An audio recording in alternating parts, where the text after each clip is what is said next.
Firman Tuhan akan disampaikan oleh Pendeta John Paringkuang. Saya persilakan hambanya menyampaikan firman Tuhan.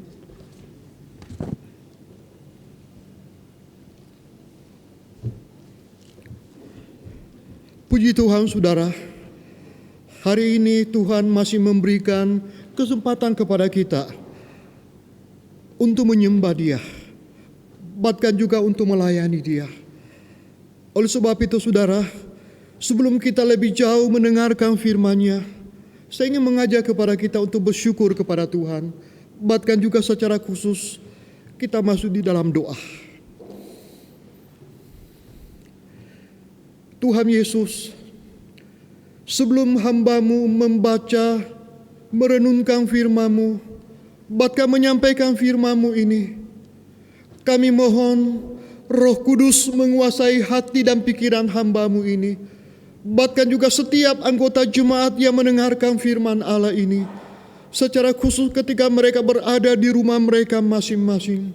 Sehingga ketika kami menyembah Allah, mendengarkan firman-Mu, kami mendengarkannya dengan sikap hormat dan takut kepada Allah, sehingga ibadah yang kami lakukan hari ini menyenangkan hati Allah, bahkan menjadi berkat bagi kami semua. Terpujilah nama-Mu Tuhan. Dalam nama Tuhan Yesus kami sudah berdoa dan bersyukur. Amin. Saudara yang kekasih dalam Tuhan Yesus, hari ini saya ingin mengajak kepada kita belajar satu perikop dari Kejadian pasal yang ke-41. Saya ingin mengajak kepada saudara untuk membuka Kejadian pasal yang ke-41 ini. Hari ini kita tidak mempunyai kesempatan untuk membaca seluruh perikop ini, saudara, seluruh kitab Kejadian pasal 41 ini. Tetapi saya ingin mengajak kepada saudara membaca beberapa ayat Alkitab, di mana ayat-ayat itu sebagai pendukung firman Allah yang akan saya sampaikan pada pagi hari ini.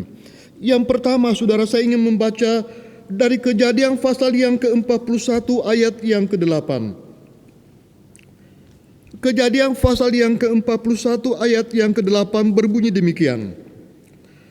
Pada waktu pagi, gelisahlah hatinya, lalu disuruhnyalah memanggil semua ahli dan semua orang berilmu di Mesir. Firaun menceritakan mimpinya kepada mereka, tetapi tidak seorang pun tidak ada yang dapat mengartikannya kepadanya. Berikutnya dari ayat yang ke-29 hingga 30. Kejadian 21 ayat yang ke-29 hingga 30 berbunyi demikian. Ketahuilah tuanku, akan datang 7 tahun kelimpahan di seluruh tanah Mesir. Kemudian akan timbul 7 tahun kelaparan. Maka akan dilupakan segala kelimpahan itu di tanah Mesir, karena kelaparan itu mengurus keringkan negeri ini.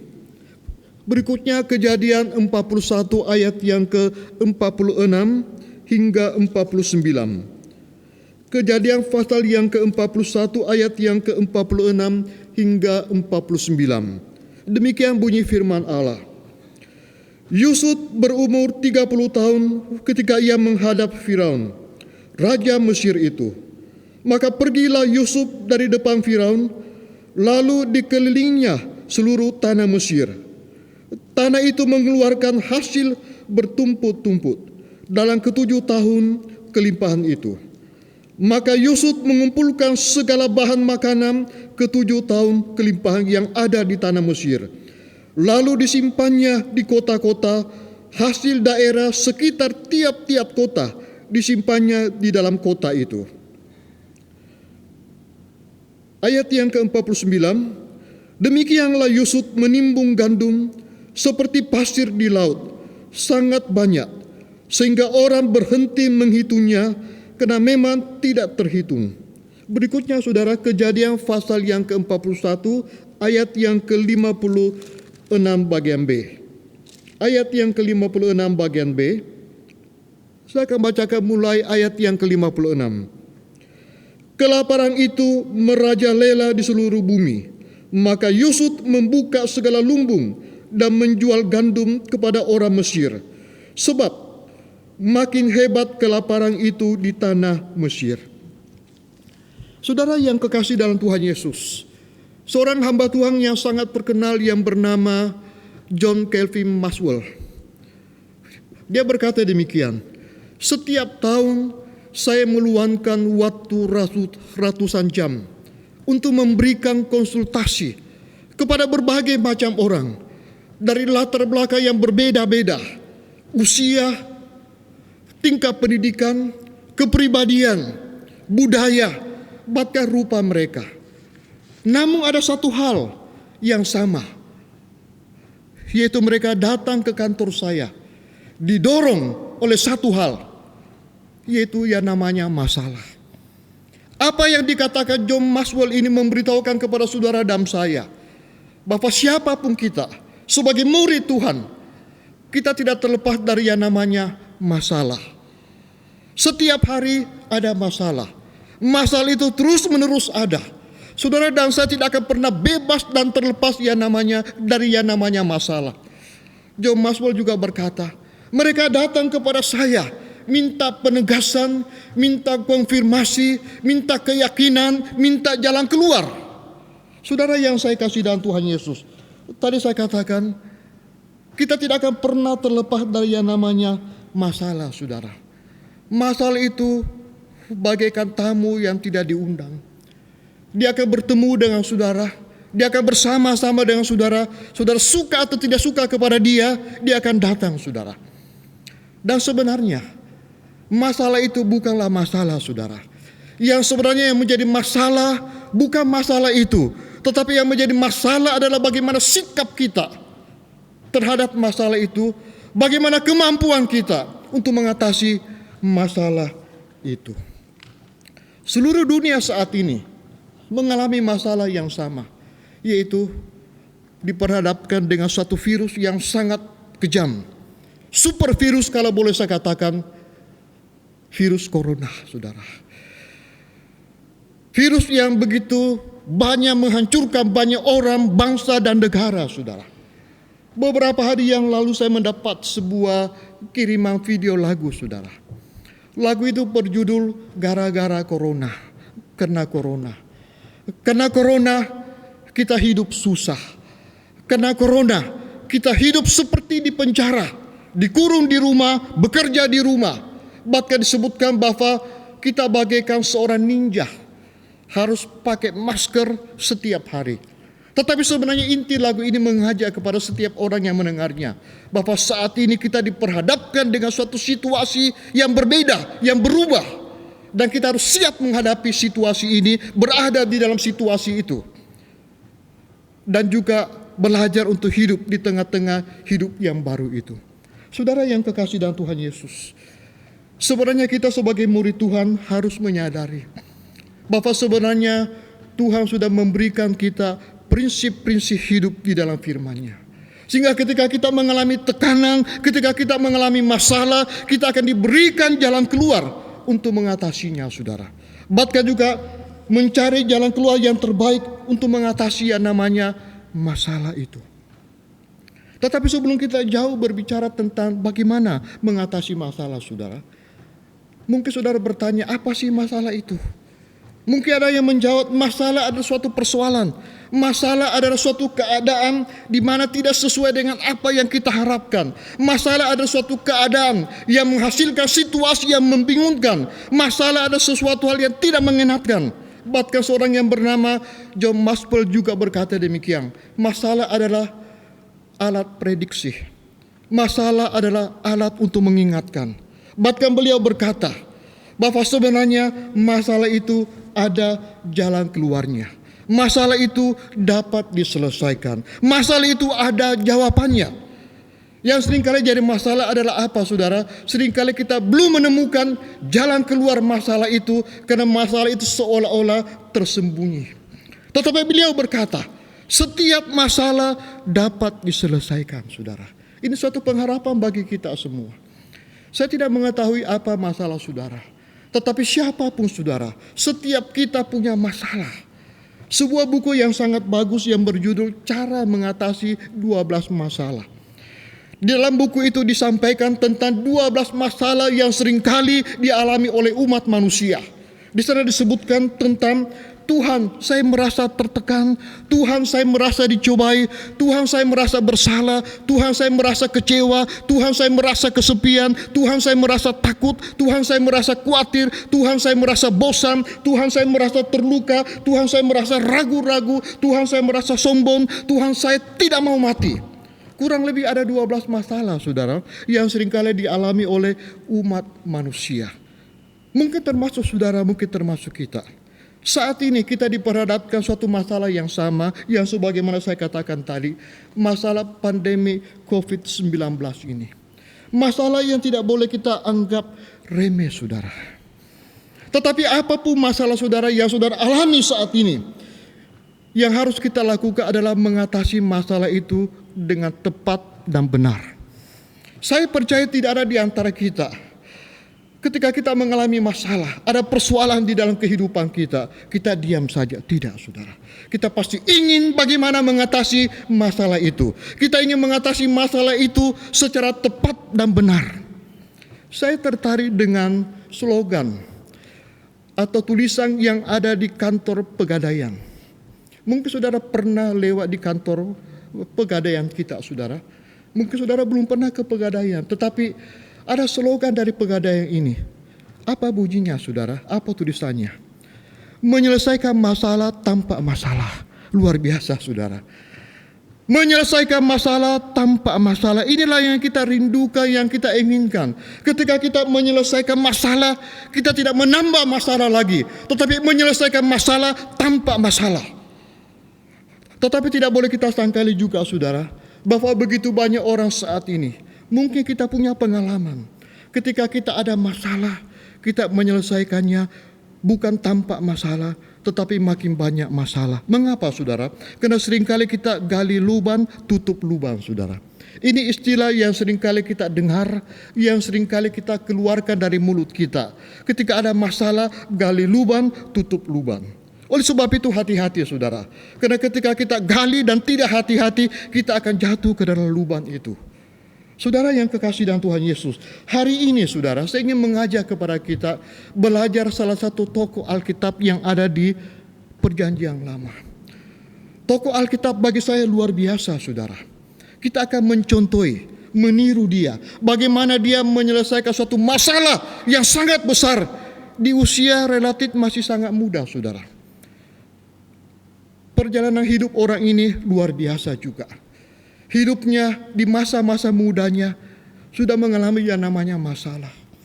Di usia 17 tahun, dia harus dijual oleh saudara-saudaranya sebagai budak. Kurang lebih 13 tahun dia hidup sebagai budak. Bahkan 2 tahun terakhir, dia dipenjara. Dia dijebloskan ke dalam penjara atas sesuatu hal yang tidak pernah dia lakukan, saudara. Begitu banyak masalah yang dialami oleh orang ini, saudara. Namanya Yusuf, anak dari Yakub, hasil perkawinannya dengan Rahel. Yusuf adalah seorang tokoh Alkitab Perjanjian Lama yang luar biasa. Bahkan seringkali disebutkan bahwa dia termasuk bapa leluhur bangsa Israel yang keempat. Untuk lebih jelasnya, saudara bisa baca Kejadian pasal 39 sampai Kejadian pasal yang ke-50. Ada 14 pasal menceritakan kisah Yusuf beserta dengan keluarganya, saudara. Saudara yang saya kasih dalam Tuhan Yesus, hari ini saya mengajak kepada saudara untuk belajar dari kisah ini. Cara Yusuf menyelesaikan masalah. Dari Kejadian pasal yang ke-41. Masalah yang bukannya dialami oleh Yusuf, tetapi Raja Firaun, bangsa Mesir pada waktu itu. Masalah yang tidak mudah, saudara. Tadi saya katakan masalah yang sangat besar. Apa yang dialami oleh Firaun? Kejadian pasal 41 ayat yang ke-8 memberitahukan kepada kita, sebelumnya disebutkan bahwa Firaun ini mimpi, saudara. Dia bermimpi 7 ekor lembu, 7 bulir gandum. Ketika dia mimpi, pagi hari dia bangun. Di dalam Kejadian pasal yang ke-41 ayat yang ke-8 disebutkan, ketika pagi hari dia bangun, hatinya gelisah. Ketika dia mengalami kegelisahan di dalam hatinya, karena dia mengingat mimpinya, saudara, dia mengumpulkan seluruh orang yang berilmu di Mesir, para ahli yang ada di Mesir untuk bisa menafsirkan, mengartikan mimpinya itu. Tetapi Alkitab berkata di dalam Kejadian 41 ayat yang ke-8, tidak ada seorang pun di antara mereka bisa mengartikan mimpi daripada Yusuf ini. Saudara bisa membayangkan, saudara, ketika saudara bermimpi sesuatu hal yang menakutkan, ya, sesuatu hal yang sulit saudara tebak. Ketika bangun, saudara, hati saudara gelisah. Dan inilah yang dialami oleh Yusuf. Saya percaya kita pernah bermimpi, saudara. Siapapun saudara pernah bermimpi. Mungkin saudara pernah bermimpi ketika sementara naik pesawat terbang, sementara menuju ke Roma, saudara. Tiba-tiba di tengah perjalanan saudara bangun dari tidur, saudara. Apa yang terjadi? Kecewa, marah, saudara. Karena belum sempat sampai di kota Roma, saudara. Banyak mimpi-mimpi yang membuat orang gelisah, saudara. Hari ini saya tidak mengajarkan tafsiran mimpi, tidak, saudara. Tetapi ingin saya sampaikan kepada saudara hari ini, apa yang dialami oleh Firaun tentang mimpinya itu. Mimpi yang mengakibatkan sesuatu hal yang terjadi di masa yang akan datang atas bangsa Mesir. Inilah yang dialami oleh Firaun, saudara. Bangsa Mesir. Alkitab katakan apa, saudara? Alkitab juga mengatakan bangsa Mesir akan mengalami bencana kelaparan yang sangat mengerikan, saudara. Mereka susah mencari makanan. Itu tafsiran yang disampaikan oleh Yusuf kepada Firaun, bahkan kepada seluruh bangsa Mesir pada waktu itu. Masalah yang cukup berat, saudara. Saya tidak mengatakan masalah Mesir pada waktu itu sama dengan kita, saudara. Tidak boleh kita sangkali juga bahwa saat ini kita hidup di masa yang sangat sulit. Sulit untuk mencari makan, saudara. Sulit untuk bekerja. Mencari makan saja sangat sulit, saudara. Bagi banyak orang. Saya teringat dengan kiriman video beberapa hari yang lalu, saudara. Tidak tahu apakah benar atau tidak, saudara. Ada video diperlihatkan di sana bahwa di suatu negara, di suatu daerah, ada orang yang harus bisa bertahan hidup dengan makan lumpur, saudara. Apakah betul itu, saudara? Saya kurang tahu.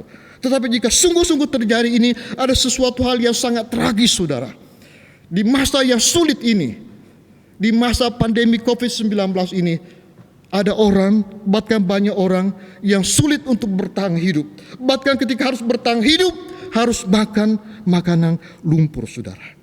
Saudara yang kekasih dalam Tuhan Yesus, apa yang dilakukan oleh Yusuf?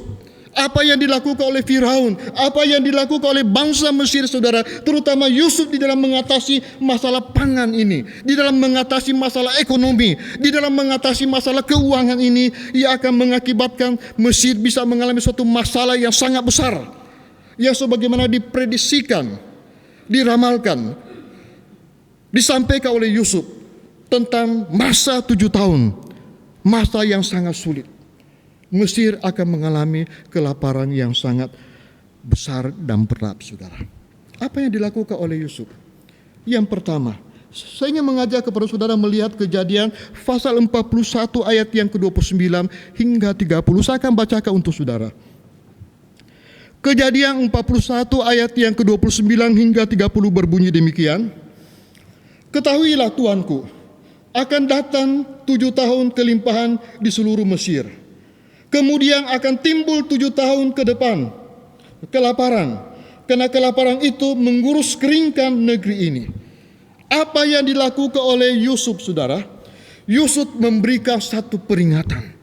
Yusuf mengingatkan kepada mereka semua, baik Firaun maupun bangsa Israel, tentang masalah besar yang akan terjadi, yaitu kelaparan besar, saudara. Tadi saya sudah katakan, seorang hamba Tuhan yang sangat terkenal yang bernama John Maxwell berkata demikian. Masalah adalah alat prediksi masa depan. Masalah adalah alat untuk mengingatkan. Yusuf melakukan hal ini, saudara. Dia memberikan peringatan kepada Firaun, kepada bangsa Mesir, tentang bahaya yang akan datang itu. Satu jalan keluar yang sepertinya sederhana, saudara, untuk mengatasi masalah. Tapi ini merupakan resep yang luar biasa. Ketika kita mengalami masalah apapun juga, seharusnya yang harus kita lakukan, yang harus kita sadari, yang harus kita terima adalah tentang adanya peringatan itu. Yusuf untuk mengatasi masalah, dia memberikan peringatan. Dia mengingatkan kepada mereka. Tadi saya katakan kepada saudara, sekarang kita hidup di masa-masa yang sulit. Di masa pandemi COVID-19 ini, saudara. Setiap hari ketika saudara membaca surat kabar, setiap hari ketika saudara membuka HP saudara, melihat berita, bahkan di televisi saudara, berita-berita yang saudara dengarkan adalah berita apa saudara? Tentang mengingatkan kita semua adanya suatu virus yang sangat berbahaya. Bahkan banyak orang yang berbicara di televisi, di multimedia, dimanapun juga, memberikan apa saudara? Memberikan peringatan bahwa kita hidup hati-hati saat ini, harus waspada. Waspada terhadap virus yang sangat berbahaya itu, yang sangat menakutkan itu. Memberi peringatan dan mengingatkan saudara.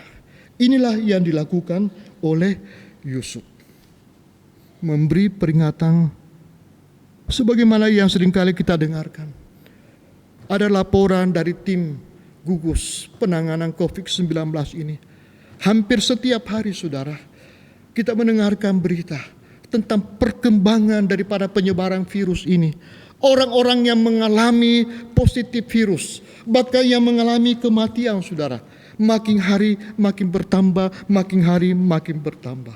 Kemarin saya melihat berita, mendengarkan berita, kita di Indonesia sudah 30.500 sekian yang positif COVID. Yang meninggal 1.800-an saudara. Di Amerika yang positif kurang lebih 1,9 juta. Yang meninggal kurang lebih 110.000 jiwa saudara. Bahkan di seluruh dunia yang meninggal kurang lebih 300.000 saudara. Saudara yang kekasih dalam Tuhan Yesus, bukankah hal ini mengingatkan kita semua, memberikan kita peringatan untuk apa saudara? Untuk waspada. Waspada terhadap masalah ini. Jangan main-main dengan masalah ini. Tetapi tidak boleh kita sangkali juga saudara, begitu banyak orang yang acuh tak acuh terhadap masalah ini. Mereka berkeliaran di mana-mana saudara. Ada orang memberikan istilah sekarang bukan ODP atau PDP, tetapi OKK. Apa itu OKK saudara? Orang keras kepala. OKB. OKB bukan orang kaya baru, tapi orang kepala batu saudara. Menganggap remeh virus ini saudara. Yang sebenarnya mereka setiap hari sudah diingatkan, sudah diberikan peringatan saudara. Saudara yang saya kasih dalam Tuhan, kemarin saya menyaksikan berita di televisi saudara, di mana Direktur Jenderal WHO memberikan peringatan saudara. Bukan menakut-nakuti kita, tidak. Tetapi memberikan kita peringatan. Bahwa setiap hari kita harus pakai masker. Dan masker kain yang seringkali kita pakai itu seharusnya 3 lapis dengan kain yang berbeda saudara. Ketika saya mendengarkan peringatan ini saudara, cukup menakutkan juga saudara. Tapi memberikan edukasi kepada saya bahwa jangan main-main dengan virus ini. Ini peringatan. Ini mengingatkan saya, mengingatkan saudara semua. Kita harus waspada. Bahkan waspada terhadap gelombang yang kedua dari virus yang sangat kejam ini saudara. Virus yang tidak mengenal siapapun saudara. Pendeta, majelis, penginjil, pejabat tinggi, pejabat apapun juga saudara. Orang kaya, orang yang tidak kaya saudara. Dia akan datang bertemu dengan saudara. Saudara yang kekasih dalam Tuhan Yesus. Tugas saudara dan tugas saya. Apa saudara? Mengingatkan diri kita. Memberikan peringatan kepada diri kita. Bahkan kepada orang-orang lain yang ada di sekeliling kita. Yang masih bersikap acuh tak acuh saudara. Terhadap masalah ini. Saudara yang saya kasih dalam Tuhan Yesus. Saya tertarik dengan gambar atau spanduk yang saya baru-baru lihat di satu tayangan. Spanduk itu ada tulisan yang sangat besar. Mohon kesadarannya. Saudara, mengapa sampai ada spanduk ditulis mohon kesadarannya? Karena bisa terjadi banyak orang yang tidak sadar saudara. Tidak sadar terhadap bahaya virus ini. Super virus yang sangat kejam ini. Yang tidak mengenal siapapun juga saudara. Kemarin pagi ketika saya akan datang ke kantor gereja, saya lewat di satu jalan saudara. Saya berpapasan di depan saya seorang ibu saudara. Yang bagi saya ibu yang sudah cukup tua, tetapi badannya cukup besar. Apa yang dilakukan oleh ibu ini saudara? Dia isap rokok saudara. Bayangkan saudara, kita di kota Jambi dianjurkan untuk pakai masker. Ibu ini tidak pakai masker, malah isap rokok saudara. Saudara yang kekasih dalam Tuhan Yesus, begitu banyak orang yang bandel saudara. Begitu banyak orang yang sudah seringkali setiap hari diberikan peringatan, diingatkan, tetapi seringkali masih tidak ada kewaspadaan. Tingkat kewaspadaan sangat rendah, tingkat disiplin sangat rendah saudara. Oleh sebab itu seringkali kita mendengarkan pengamat-pengamat, dokter-dokter, pejabat-pejabat berkata, tingkatkan kewaspadaan, tingkatkan disiplin kita saudara. Ini suatu peringatan. Ini hal yang mengingatkan saudara dan saya bahwa saat ini saudara, kita berada di suatu masa era yang tidak boleh kita permainkan.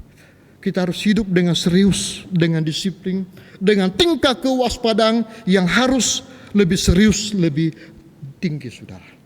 Yang pertama, apa yang dilakukan oleh Yusuf untuk mengatasi masalah yang akan terjadi di Mesir 7 tahun itu dan juga sebelumnya, memberikan peringatan.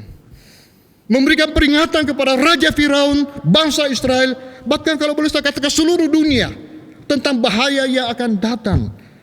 Bahkan mengingatkan saudara. Tadi saya sudah katakan hamba Tuhan Bapak Pendeta John Calvin Maxwell berkata, masalah adalah alat prediksi. Masalah adalah alat mengingatkan. Saudara yang kekasih dalam Tuhan, ini yang pertama. Yang kedua saudara, saya ingin mengajak kepada saudara membaca dari Kejadian pasal yang ke-41 ayat yang ke-46 hingga 49. Yang kedua, Kejadian 41 ayat yang ke-46 hingga 49 saya akan bacakan untuk saudara. Lalu dikelilinginya seluruh tanah Mesir. Tanah itu mengeluarkan hasil bertumpuk-tumpuk dalam 7 tahun kelimpahan itu. Maka Yusuf mengumpulkan segala bahan makanan ke 7 tahun kelimpahan yang ada di tanah Mesir. Lalu disimpannya di kota-kota hasil daerah sekitar tiap-tiap kota. Disimpannya di dalam kota itu. Ayat yang ke-49, demikianlah Yusuf menimbun gandum seperti pasir di laut, sangat banyak sehingga orang berhenti menghitungnya, memang tidak terhitung. Saudara yang kekasih dalam Tuhan Yesus, ayat-ayat ini mengajarkan saudara dan saya apa saudara? Bagi saya mendapatkan berkat apa? Bukan Yusuf egois, bukan Yusuf serakah, menimbun gandum untuk kepentingannya, tidak saudara. Tapi saudara perhatikan, mulai dari ayat yang ke-48 hingga 49, ada kata-kata mengumpulkan, disimpannya, menimbun. Bahkan di dalam Kejadian pasal 47 ayat yang ke-14 disebutkan, maka Yusuf mengumpulkan segala uang yang terdapat di tanah Mesir dan seterusnya dan seterusnya. Apa yang dapat kita peroleh di sini saudara? Bagi saya, berkat yang saya peroleh setelah saya membaca perikop ini berminggu-minggu saudara. Yusuf mengajar Firaun. Yusuf mengajar bangsa Israel, bahkan kepada semua orang, tentang apa? Tentang perlunya menabung saudara, menyimpan atau menabung. Atau istilah lebih sederhana lagi adalah menghemat, mengencangkan ikat pinggang. Ketika kita mengalami satu masalah saudara, apa yang harus kita lakukan? Khususnya masalah yang kita alami saat ini di seluruh dunia saudara, yang dialami oleh Yusuf, Raja Firaun, seluruh bangsa Mesir, bahkan seluruh dunia. Yusuf mengajak mereka untuk menabung. Menabung apa yang mereka miliki, apakah itu barang saudara atau uang. Yusuf adalah orang yang bijaksana di dalam mengatur dan mempergunakan apa yang dia miliki. Yang dia miliki saat itu bisa terjadi gandum, bisa terjadi uang saudara. Dia menyimpannya dengan baik, dengan penuh tanggung jawab. Dia menabung, bahkan juga mengajar kepada seluruh bangsa Israel berhemat saudara. Dan inilah hal yang juga kita patut teladani di masa-masa sulit ini saudara. Siapapun saudara, orang kaya, orang yang tidak kaya, orang yang biasa-biasa saja, apa yang harus kita lakukan? Menabung saudara. Menabung. Menabung apa? Ya mungkin kalau boleh saya katakan paling tidak menabung uang. Saya tertarik dengan kata uang, saudara. Saya seringkali berkata hal ini singkatannya tentang uang itu. Uang itu singkatan dari apa, saudara? Usaha, amal, nabung, gereja. Maksudnya apa? Ketika kita punya uang, memang itu karena usaha kita. Tapi jangan lupa apa, saudara? Beramal, berbagi. Jangan lupa juga nabung, saudara. Jangan hanya nabung tetapi juga ingat gereja, saudara. Bahkan juga ada cara mencari uang. Katanya cari uang bagaimana? Sama dengan istilah duit. D-U-I-T. Yang pertama D, doa. U, usaha. I, iman. T, harus tabah, sabar, saudara. Saudara, di masa-masa sulit ini, saudara, apa yang harus kita lakukan? Saya berkata kepada saudara, mari menabung, saudara. Mungkin saudara menjawab, berkata, enak aja musuh, enak aja pendeta. Jangankan menabung, punya uang saja untuk makan sulit. Tetapi kalaupun terjadi hal yang demikian, paling tidak yang bisa kita lakukan adalah berhemat, tidak boros, saudara. Tetapi bagi saudara yang masih punya banyak uang, saudara, walaupun saudara tidak banyak untung, saudara, tapi paling tidak masih bisa menabung. Dulu mungkin saudara bisa menabung 1 bulan 20 juta misalnya. Sekarang mungkin 1 juta, 2 juta, 5 juta cukup, saudara. Mungkin kita tidak punya uang untuk menabung, tetapi paling tidak apa yang kita miliki cukup kita untuk hidup, saudara, dengan cara berhemat, dengan cara tidak boros, saudara. Bukankah ada pepatah berkata, hemat pangkal kaya, saudara. Betapa pentingnya kita hemat, saudara. Saudara yang kekasih dalam Tuhan Yesus, Yusuf tidak kikir. Yusuf tidak mengambil kesempatan di dalam kesempitan. Dia menimbun gandum, dia mengumpulkan banyak uang. Bukan untuk dirinya, saudara, tapi untuk mengatasi masalah yang akan terjadi atas bangsa Mesir, bahkan atas seluruh bangsa di dunia pada waktu itu, termasuk keluarganya, termasuk orang-orang yang tinggal di daerah Kanaan, saudara. Orang-orang yang tinggal di sekitar Mesir pada waktu itu, yang pada akhirnya datang kepada Yusuf, datang kepada Mesir membeli gandum. Saudara yang kekasih dalam Tuhan Yesus, sekali lagi hal ini mengingatkan kita bahwa betapa pentingnya kita berhemat, saudara, di masa yang susah ini. Jangan ada istilah besar pasak dari tiannya, lebih banyak pengeluaran daripada pemasukan. Banyak pengusaha pedagang yang saat ini tidak boleh kita sangkali mereka bukan mengeluh, tapi satu kenyataan bahwa mereka sulit untuk berdagang, berusaha. Saya teringat apa yang pernah dikatakan oleh Jack Ma. Dia berkata, tahun ini jangan pikir berapa engkau akan untung, tapi berpikirlah bagaimana supaya engkau bisa bertahan hidup. Bertahan hidup, saudara, sudah cukup, saudara. Sudah harus bersyukur kita bisa bertahan hidup. Saudara, sadarkah saudara? Sudahkah kita diingatkan, diperingatkan, saudara? Untuk apa?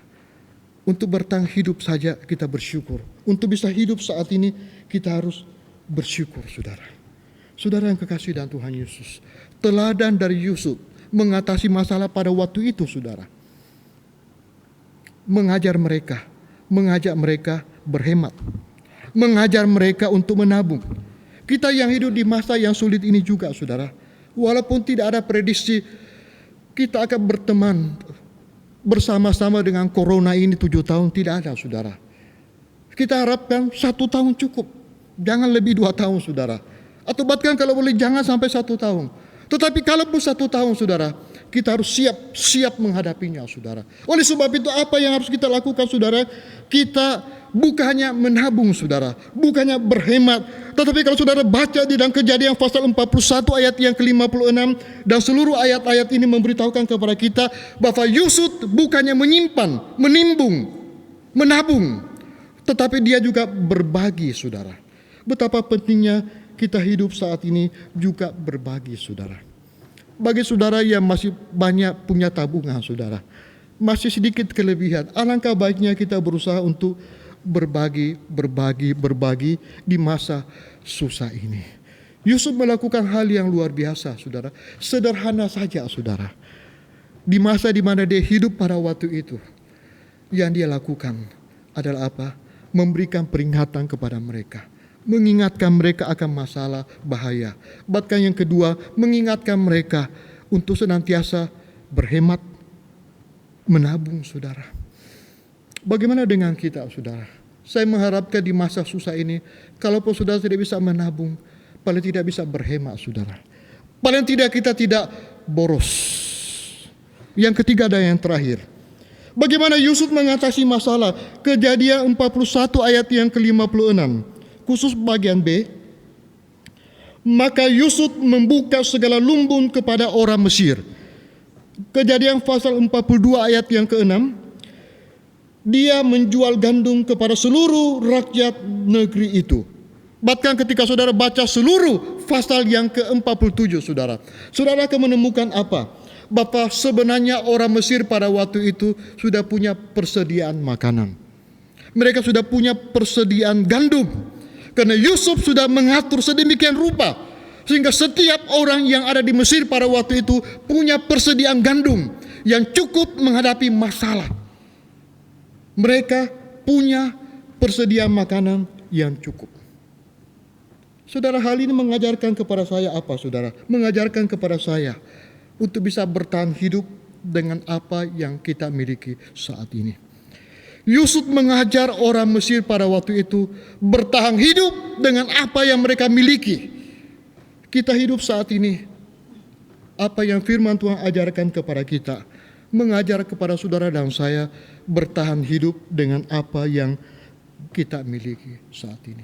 Apa yang kita miliki, saudara? Kita pakai semuanya itu untuk bisa bertahan hidup. Bertahan hidup dengan apa yang ada, saudara. Memang tidak mudah.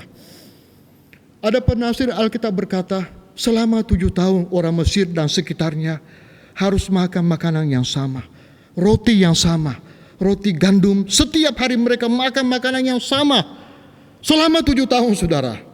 Sekali lagi tidak mudah, saudara. Tapi inilah sesuatu hal yang harus mereka lakukan. Mereka harus beradaptasi. Mereka harus menyesuaikan diri dengan keadaan, dengan makanan yang ada, dengan situasi yang ada. Dan ini juga yang kita alami saat ini, saudara. Mau tidak mau, suka atau tidak suka, saudara, kita harus hidup dengan sikap penyesuaian, beradaptasi dengan situasi keadaan yang ada saat ini. Kalau saudara mendengarkan berita, melihat berita, saudara, begitu banyak hal yang kita dengarkan, begitu banyak peringatan yang kita dengarkan, begitu banyak hal yang mengingatkan kita bahwa kita hidup saat ini harus berusaha belajar beradaptasi, harus berusaha belajar untuk menyesuaikan diri. Ini cara yang ketiga yang Yusuf ajarkan kepada bangsa Mesir, kepada Firaun untuk mengatasi masalah yang mereka alami pada waktu itu. Juga mengajarkan kepada saudara dan saya, kita hidup saat ini, saudara. Hidup harus beradaptasi. Hidup harus bisa menyesuaikan diri, saudara. Saya teringat beberapa tahun yang lalu ketika saya mengambil satu jurusan konseling. Kami diajar oleh seorang psikiater dengan satu mata kuliah, psikopatologi, saudara. Di sana disebutkan tentang adaptasi, tentang penyesuaian diri, tentang gangguan adaptasi, gangguan penyesuaian diri. Dan ketika saya berusaha membaca kembali buku itu, saudara, beberapa hari yang lalu, saya menemukan bahwa luar biasa bahayanya ketika orang tidak bisa mengatasi adaptasi, tidak bisa menyesuaikan atas masalah, atas perubahan yang terjadi. Bisa mengalami stres berat, bisa mengalami depresi yang sangat berat. Tetapi saudara, banyak hal yang sudah kita dengarkan, berita yang kita dengarkan, peringatan yang kita dengarkan, sudah mengingatkan kita semua bahwa kita harus hidup beradaptasi. Kita harus menyesuaikan diri, saudara. Hidup menyesuaikan diri adalah satu hal yang tidak boleh kita tawar-menawar. Setiap hari saudara harus pakai masker, harus, saudara. Bahkan ketika saudara kedapatan tidak pakai masker, katanya denda 50.000. Mau tidak mau saudara harus menjaga jarak ketika berbicara dengan orang lain. Bisa terjadi orang yang saudara ajak bicara tersinggung, saudara. Tetapi mau tidak mau harus ada jarak 1 meter paling tidak, katanya. Satu perubahan yang tidak mungkin kita bisa hindari, saudara. Banyak perubahan-perubahan hidup yang kita alami saat ini. Serangkaian perubahan yang kita alami karena krisis ini, saudara. Kita harus menyesuaikan hal ini. Dulu seringkali ketika hari Minggu pagi, malam kita datang ke gereja, ikut kebaktian 1, ikut kebaktian 2, ikut kebaktian 3 di gedung gereja. Sekarang dan untuk sementara ini, kita tidak bisa datang ke gereja untuk mengikuti ibadah di dalam gedung gereja untuk saat ini, sementara ini. Tetapi paling tidak kita harus menyesuaikan diri dengan ibadah online, ibadah live streaming. Yang seperti kita lakukan, yang sedang kita lakukan, saudara. Kita harus menyesuaikan diri walaupun tidak terbiasa. Tetapi mau tidak mau, saudara, kita harus beradaptasi. Kita harus menyesuaikan diri. Ini yang harus kita lakukan, saudara. Banyak hal, saudara. Kita harus menyesuaikan diri. Dulu mungkin kita suka jalan-jalan ke mall, saudara. Sekarang sulit lagi, sudah berubah, saudara. Dulu kita suka makan di luar, makan di kafe, di restoran. Sekarang sudah berubah, makan di rumah. Mungkin makanan yang itu-itu aja mungkin, saudara. Yang bisa membuat saudara bosan. Tetapi harus adaptasi, saudara. Harus menyesuaikan diri dengan situasi. Dulu mungkin saudara ada orang yang suka jalan-jalan traveling kemana-mana, saudara. 1 tahun mungkin 2-3 kali keluar kota, keluar daerah, bahkan keluar negeri. Sekarang tidak bisa lagi, saudara. Yang jalan-jalan bukan kita, tapi corona yang jalan-jalan, saudara. Dia sudah keliling dunia luar biasa. Bahkan sudah berjalan-jalan di 241 kabupaten kota di Indonesia, saudara. Kita harus menyesuaikan diri, saudara. Makan dengan makanan yang ada. Kita tidak boleh lagi mendapatkan untung yang banyak, saudara. Mungkin secukupnya. Tetapi paling tidak hal ini mengajarkan kita apa, saudara? Kita harus belajar beradaptasi, menyesuaikan diri di era new normal ini dengan tatanan hidup baru dan dengan protokol kesehatan yang sangat ketat, saudara. Yang jadi masalah saat ini adalah apakah kita bisa bertahan tidak dengan segala sesuatu yang saya katakan tadi. Aturan-aturan, tatanan-tatanan, protokol-protokol kesehatan yang sudah kita tahu, saudara. Kita harus menyadari hal itu semuanya, saudara. Saya pun juga menyadari, saudara. Usia saya sudah di atas 50, saudara. Tidak lama lagi, mungkin hampir 60, saudara. Saya harus menyadari tidak seperti dulu lagi. Apalagi di masa-masa pandemi ini, saudara. Kita harus menyadari keberadaan diri kita, kemampuan kita, kesehatan kita, saudara. Yang jelas kita harus apa, saudara? Harus waspada. Waspada. Dan inilah yang harus kita miliki, saudara. Kita harus belajar hidup beradaptasi. Beradaptasi, saudara. Menyesuaikan dengan yang namanya corona. Saya tidak mengatakan berdamai dengan corona, saudara. Corona mungkin tidak mau berdamai dengan kita. Paling tidak berdampingan, saudara.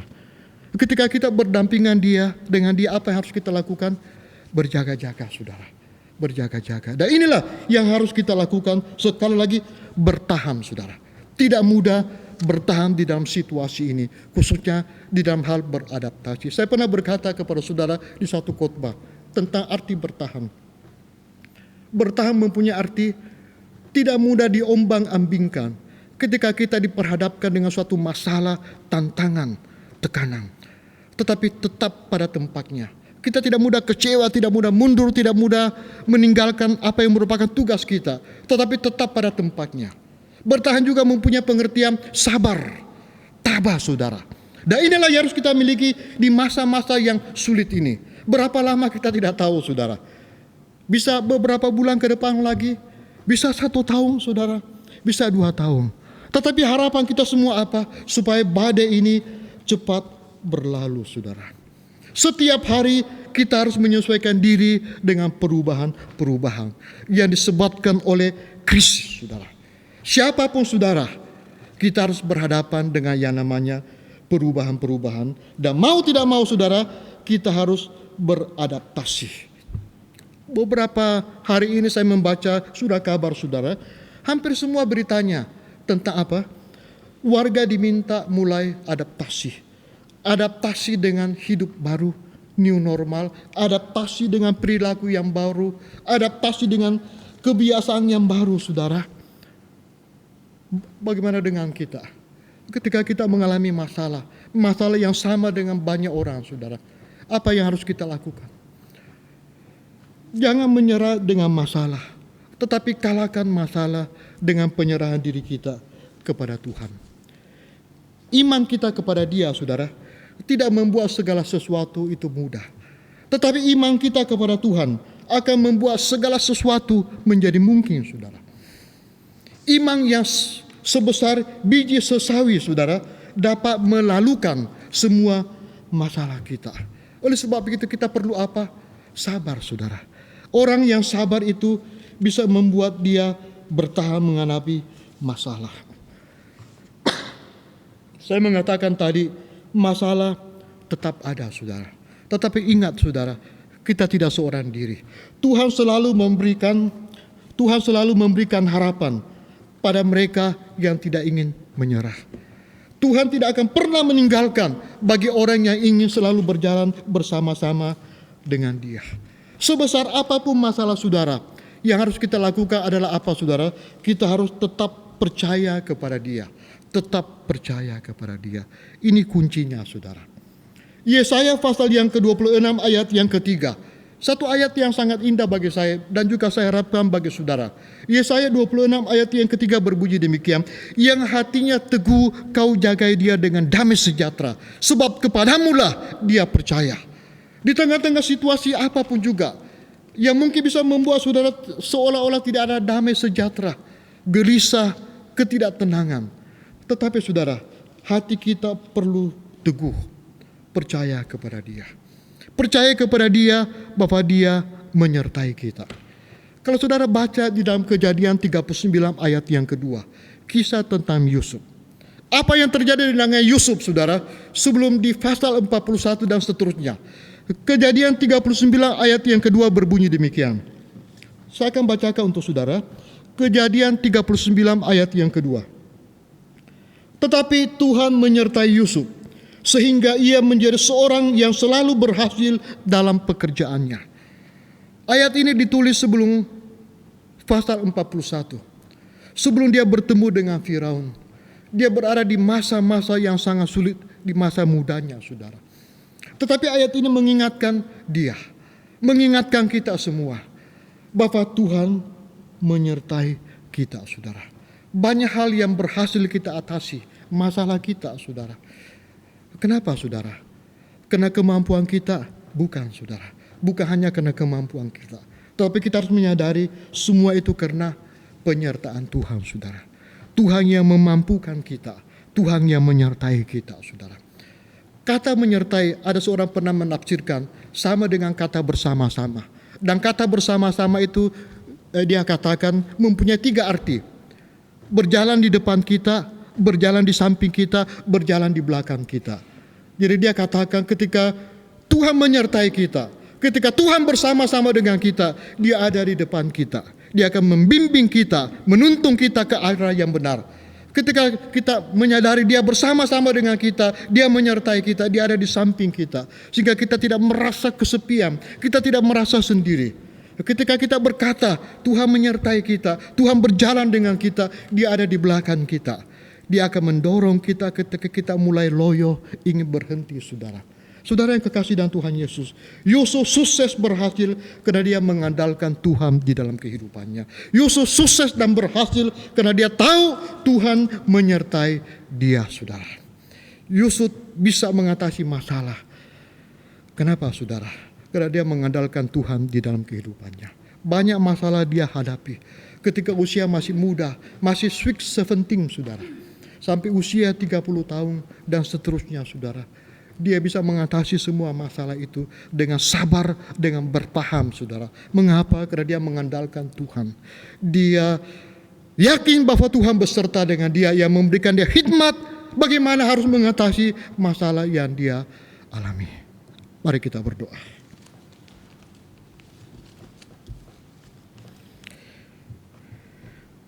Suara manusia sudah berhenti, tetapi kami percaya suara Roh Kudus yang ada di dalam hati kami tidak akan pernah berhenti mengingatkan kami apa yang sudah kami dengar, yang sudah kami pelajari, yang sudah kami ketahui untuk kami lakukan di dalam kehidupan kami, di tengah-tengah masalah yang kami alami. Tuhan, kiranya keteladanan dari Yusuf ini dapat kami contohi, dapat kami tiru, sebagai pedoman di dalam kehidupan kami untuk menghadapi kehidupan kami saat ini beberapa waktu ke depan di masa-masa yang sulit ini. Suara manusia sudah berhenti, tetapi sekali lagi Tuhan, ada Roh Kudus di dalam hati kami yang berdiam selama-lamanya, mengingatkan kepada kami apa yang harus kami lakukan, mengingatkan kepada kami bahwa Tuhan yang kami sembah, yang kami percayai di dalam nama Tuhan Yesus adalah Allah yang Immanuel, Allah yang selalu bersama-sama dengan kami. Terpujilah namamu Tuhan, dalam nama Tuhan Yesus kami sudah berdoa. Amin.